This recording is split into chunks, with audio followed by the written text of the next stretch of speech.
Hello, everybody. Welcome to our second podcast of Sports and Stuff. I'm Sam. And I'm Nicole.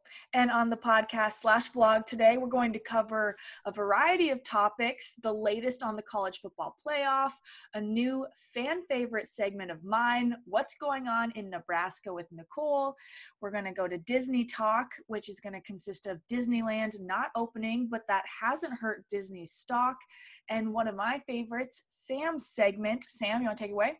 In our last segment, we're going to talk about the results of what is the best Disney Channel best Disney soundtrack. And then we're also going to get into what is the best Disney Channel original movie, which is currently live right now.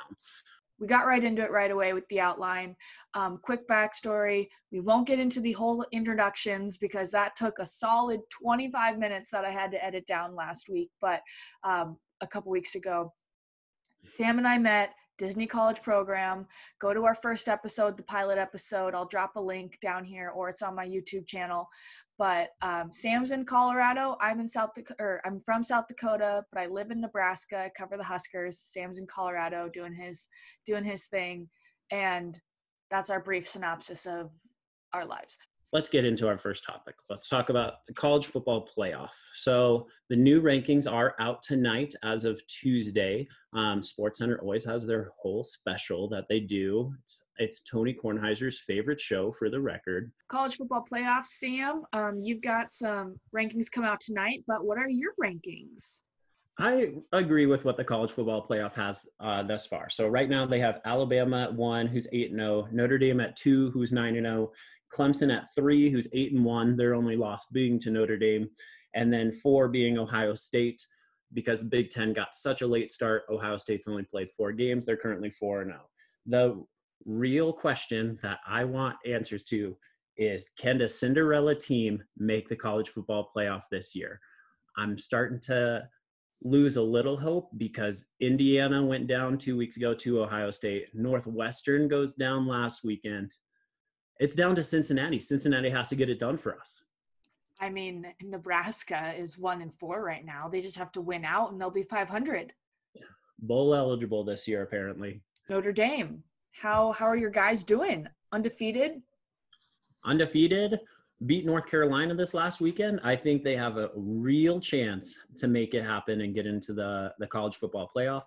I think they have a real chance to beat Clemson in the ACC title game. I think Notre Dame will squeak in at the end here. I think the real question is Clemson going to fall out? I think Alabama's going to make it because they beat Auburn with Nick Saban on his couch. I think Notre Dame's going to make it, and I think Ohio State's going to make it with where they stand in the Big Ten. Well, I think Ohio State might not make it because haven't made the game threshold. So are you going to say that a 5-0 team is going to make it? A 5-0 team that has Justin Fields will make it. The thing about the college football committee, it's not like the BCS system before. It's not a computer system that will just like throw them out based on games or whatever. The college football committee is 12 guys who know college football really well. They're like presidents of schools, boosters of schools, people who have been in and out of football for a really, really long time. And they're going to put the 4 best teams in the college football playoff regardless. That's what I really believe. They're going to put them in regardless. So what I really think is going to happen here is if Clemson loses to Notre Dame twice, if they lose in the ACC title game, no way they're getting in. And then that opens the road for the Cincinnati Bearcats to get in. They are currently 8-0. Their last game of the season is December 12th. They have Tulsa, who's a 5-1 team. And then they have the American Football Conference Championship, which will be at their home stadium. So as long as they win those 2 games, you're looking at a 10-0 Cincinnati team. I think they could do it. Nicole, fill us in on Nebraska. Nicole's Nebraska knowledge. Hit us with it. Yeah, well, do you want to do the backstory on why this is a segment? So we recorded record listens to our first episode. We're talking mid-30s, guys. 10 times the amount of people we thought were going to listen to our first podcast. 10 times. So we love. Thank you all so much for that. It means so much to us. Now we just like, I put lipstick on today. Like I may have brushed my hair. One of the feedback points we got from one of my buddies is he loved the insight on what's going on in Nebraska. He loved that as a niche topic, and you know what? We're gonna keep it. We're gonna keep it for a bit. So I'm gonna call it Nicole's Nebraska knowledge. I wanted to talk about who won the high school state football championships, but that was like 2 weeks ago, so it's a little late for that. But I could be like, in Class C2.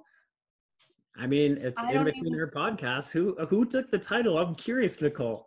For us that who took the C2 title in high school football playoffs? Let me do a little search here because I don't know off the top of my head. I don't know what's going on in Nebraska. What's going on in Nebraska? Are they starting basketball on time?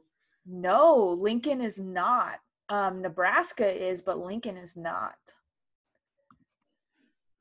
We'll get to that. If I was a senior in high school, I would make the transfer to Omaha at this time to play. C2, Class C2, Ord defeats Archbishop Bergen 28-7. No, Archbishop was the favorite. I'm sure of it. Well, they lost. But no, high school basketball was supposed to, they were supposed to start practicing kind of start at the middle of November.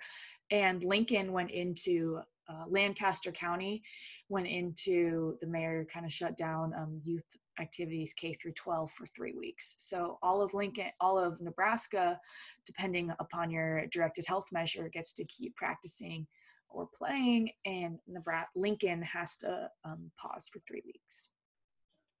Yeah, there you have it. Archbishop upset in the title game. No basketball for high school in Nebraska. What are these guys going to do? And Nebraska's football record is what? 1 win? They are 1-4. And they go to Purdue this weekend with a 2-quarterback scheme. If I were... How many teams do you know play 2 quarterbacks? Besides the Saints. If you're the Broncos this last weekend, we had about 4. We were throwing anybody back there. Philip Lindsay was the quarterback. Royce Freeman was the quarterback. The guy I still don't know who was the starting quarterback was the quarterback. Yeah, we were throwing anybody out there. Bring one of those guys up to Denver. Maybe we need them. So that's what's happening in Lincoln. Nebraska 1-4. Scott Frost is 10-19 in 3 seasons. And right now they are fluctuating between Adrian Martinez, the Fresno native product junior quarterback, and your friend, Luke McCaffrey, the redshirt freshman. Yeah, I could drive to Ed McCaffrey's house if I wanted. He's the coach here at Northern Colorado in Greeley. I work there. I should see if he can get into the target over there. Sam, moving forward to our stuff talk, my favorite part of the whole segment of sports and stuff. This is when we get into stuff talk. This is usually when we talk about Disney. Disney and I have a passion for Sam. Sam and I have a passion for Disney. I would agree with the first statement. Disney and I also have a passion for Nicole. We love you. Oh, I love you too. Did we just say I love you to each other? Was that moment recorded in history? Whoa. What, Sam, will it take for Disneyland to reopen? And when was the last time it was open? All right, so let's talk about it. So last episode, we talked about how California is on a colored grid system. And I had no idea what that system was. I now know what that system is. So California is on a 4-color tier system. Yellow is the safest, orange is moderate, red is bad, and purple is there is an outbreak happening. So I feel like green should be on there. I think they're trying to warn people about COVID. So I feel like if you were in a green area, you'd be like, oh yeah, life's good. People were in red areas and they thinking life's good. People are in purple areas thinking, you know what, life's pretty kosher right now. Oh. And then there's the way they determine these is by how many positive tests out of 100,000 or 1,000, something like that come back positive. So the yellow is under 2% threshold. Orange is 2 to 5%. Red is 5 to 8%. And if you're testing at more than an 8% positive rate, you are currently purple. Now, here is the very interesting thing happening in California. Keep in mind, Disneyland cannot open unless Orange County is yellow. 51 Orange County must be yellow. Orange County That's not confusing. has to be yellow. Yep, there's a lot of colors being thrown around here. If you're colorblind, this is a really difficult system to understand, let me tell you. But here's the really interesting fact, Nicole. 51 of the 58 counties in California are currently at purple. Disneyland is not opening anytime soon. Do you think soon as in next summer, or do you think Disneyland even opens in 2021? Disneyland opens when there's a vaccine. Well, there is a vaccine. Like, if you're able to like give it to the masses, though, like them shuttling in one airplane full of the vaccine is not going to get the job done. All right, that was huge news. There's like, it flew in, it's coming in. I was like, okay, how much is on that plane? Like enough for the West Wing of the White House, and that's about it. All right. This is really sad for us to talk about, but more Disney layoffs are coming. We have friends that work down there. Some of our friends, we won't name who they are or anything, but we have had friends get laid off during the massive layoffs. And it's really sad to hear that more are coming. So, Sam, you're kind of a business stock guy. Why when the parks are losing out on $1 billion is Disney stock still at an all-time high? And I, fortunately, have Disney stock shares. My grandparents got it for me when I was born, which, thanks, Grandma and Grandpa.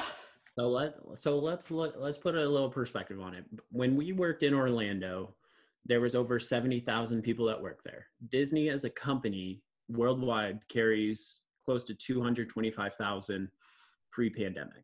So they are going to lay off 4,000 more people on a top of the 28,000 that they already did. So that's 32,000 people that they're going to officially lay off. And on top of that, they are still sitting on 37,000 people that are furloughed.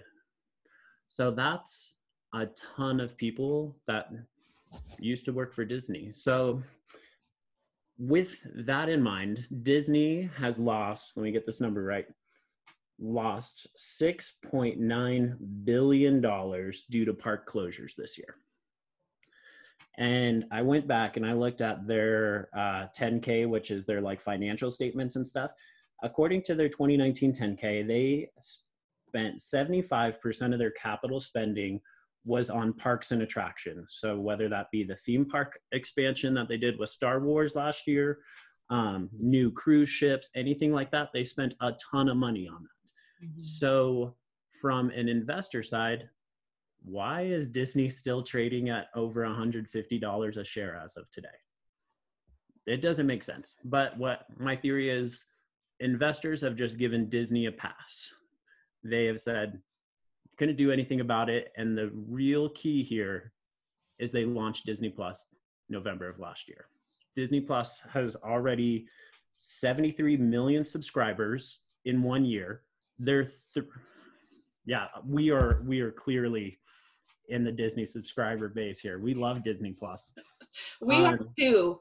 Well, okay. No, I'm not going to give away that secret, but we are one, if that tells you anything.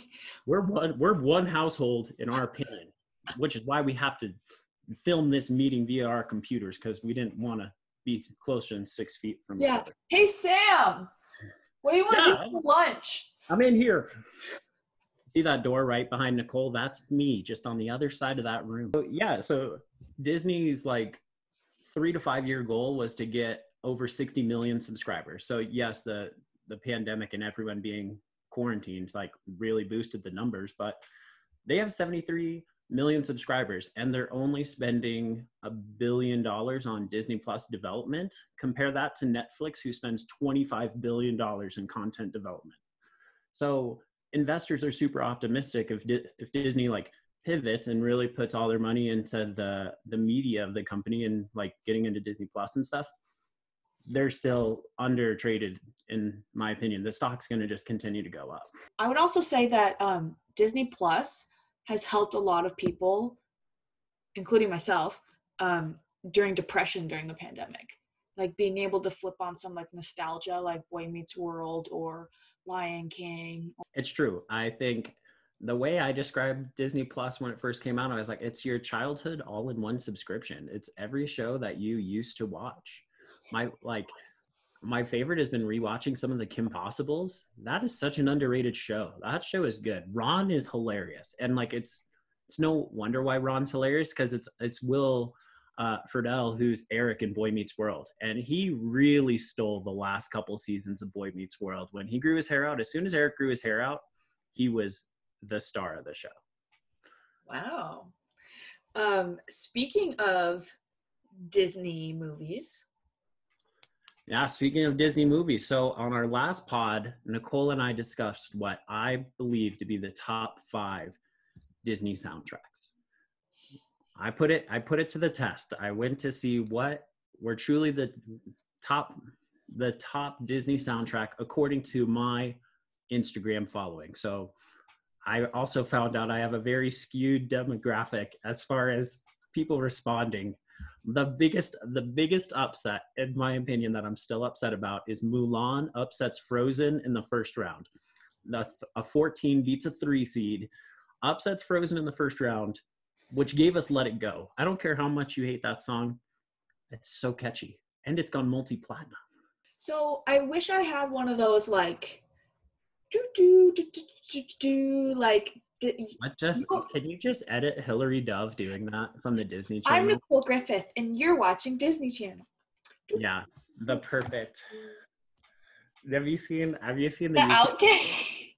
seen the YouTube video where they actually outline what the motion of the wand was? And it's like not even close. It's literally a circle, a hop, another circle. I mean, we're not all as good as Walt was when he designed Mickey, okay? Like, I know. But so Sam is taking us down a nostalgic or current journey of DCOMs, which for those who aren't familiar, DCOM stands for Disney Channel Original Movie, which if you had cable and you were watching Disney movies, the little, I don't know, the kids flying in the sky were like, you're watching a Disney Channel Original Movie, and they're like doing the splits and stuff. Yeah, I don't know who those kids, where they are these days. Maybe that should be a follow-up segment. But Sam, where are they now? Where are they now? Not the Disney Channel stars, the kids who were in the bump of the DCOM.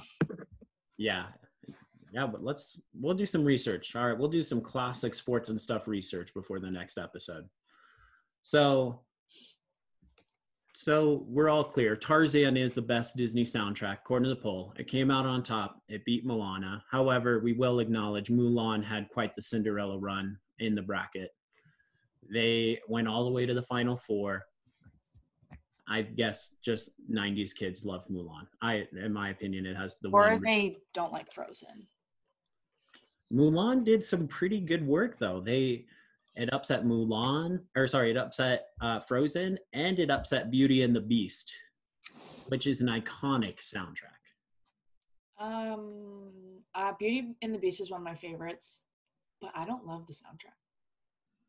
Get out of town. Don't love the soundtrack? You can't beat the soundtrack. Be our guest. Be our guest. You know what? I mean, Gaston, the song itself. That's a good song. That's a crowd pleaser. You bring that up at any karaoke bar, you're gonna go down a winner that night if you sing the Gaston song. You've sang Gaston at karaoke? I have. I've done it once, and I made it through the song. Unlike my karaoke bar does gong karaoke, so they'll gong you off the stage if the crowd is not pleased with your performance. I have only been gonged to 2 songs. One, Ironic by Alanis Morissette. 2, All I Want for Christmas Is You by Mariah Carey. It's a tough song to get. What part of the year did you sing that song? All over. I've sang it in March. I've sang it in July. I've even tried to sing it at Christmas, and I still got gonged. So what's up? How's the bracket working? How can people vote? We do have some developing news. We are making an Instagram page. Sam's kind of running that, and so he's mainly doing a lot of the stuff on his Instagram, his personal account, but we're going to be transitioning a lot of that to our Instagram, our cohesive Instagram page. Yeah, so the Instagram page will debut as soon as we post this podcast. Excited about that. Currently the polls have been going on my own personal Instagram. You can follow me at Sizzle Sammy B. They're just on my story every day. I post one a day, so you get the full 24 hours to vote. And I just created like a classic March Madness bracket. So it's Disney March Madness. I rank them 1 through 16. They're all based on my opinion. So people give me some huge heat for like ranking these things. I was like, it's my opinion. Like, you can either participate or you cannot participate. But what else is going better on Instagram right now? You know, we got to give people some life, some hope.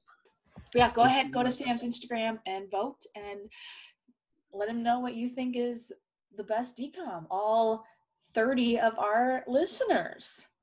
All right. I think that's all we got for the pod today, Nicole. Sam. Oh my gosh, you're right. So if anyone knows Nicole and I, we love sports. And because we love sports so much, we love the halftime games at sports. So Sam loves them. He loves making me the subject of the game. But we're going to put 30 seconds on the clock. We're going to put Nicole on the spot. Nicole, with the luxury of us just naming at least 10 Disney Channel original movies, how many Disney Channel original movies can you name? Ready? Wait, go. Okay. I need to like take a breath. Clock's down to 25 seconds. Restart. Okay, it starts on my time when I name my first one. All right, Nicole, as soon as you conclude naming the first movie, I will start the timer and give you 30 seconds. I'll keep count. Tell me when it's 10, not like, yeah, no, 5. Do 5 seconds. I'll panic once it's 10. All right, I'll just be like 5 seconds. Okay. All right, ready? High School Musical 1, High School Musical 2, High School Musical 3, Cheetah Girls 1, 2, 3, Camp Rock 1, 2, Luck of the Irish, the Stuck in the Suburbs, Shake It Up, the Jump Roping one, Brink, Zombies, Descendants, 13th Year, Cadet Kelly, Even Stevens movie. 5 seconds. I give up. That's it. Time. That's pretty good. 18 on the board. It helps that there's sequels, and the sequels really helped you get out the gate there. You named 6 without blinking an eye. Well, as much as Sam loves his DCOMs, that is all for the podcast today. Podcast and vlog, you can catch us on YouTube. This is going to be uploaded to my channel, Nicole Griffith, NicoleGriffith. You can follow Sam and I on Instagram below. Yeah, follow us on Instagram at Sports with Sam and Nicole. That's above. And we'll see you guys in 2 weeks. Nicole, cue up what time is it? Let's get it out of here. Okay, well, I wasn't prepared, so just on the edit. On the edit. Bye, guys. What time is it? Summertime.